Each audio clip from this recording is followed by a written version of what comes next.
ইমাম হুসাইন আমাদেরকে এই শিক্ষা দিয়েছে যে দুনিয়ার মানুষ এই জিনিসটা তোমরা জেনে রাখো যে জান বাঁচান ফরজ নয়, বরঞ্চ আল্লাহর দুনিয়ায় আল্লাহর দিন কায়েম করতে, আল্লাহর রাজত্ব কায়েম করতে তাগুতের বিরোধিতা করে প্রয়োজনে জীবন দেওয়াটাও ফরজ।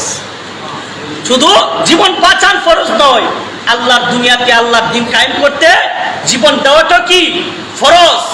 বাবারা আমার, ইমাম হুসাইন কেমন একজন সম্মানী ব্যক্তি ছিলেন যে ইমাম হুসাইন যদি এই কারবালার মাঠে জীবন না দিয়ে যদি আল্লাহর কাছে দোয়া করতেন তাহলে আল্লাহ অবশ্যই তার দোয়াটাকে কবুল করতেন। কারণ ইমাম হুসাইন ছিলেন বিশ্ব নবীর কলিজার টুকরা, মা ফাতেমার নয়নের মণি, অর্থাৎ আলীর জানের জান। ইমাম হুসাইন চাইলে দোয়া করতে পারতেন, আল্লাহ তুমি এই দুনিয়াতে তোমার দিন কায়েম করে দাও, আমি আমার জীবন দিতে পারবো না, আপনি দিন কায়েম করে দেন। মসজিদে বসে বসে দোয়া করতে পারতেন, বেশি বেশি দোয়া ইস্তেগফার করতে পারতেন নিজের জীবন না দিয়ে। কিন্তু ইমাম হুসাইন তা করেছেন।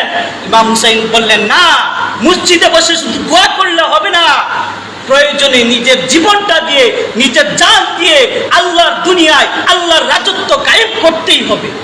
এটাই ছিল ইমাম হুসাইনের মূল কাহিনী।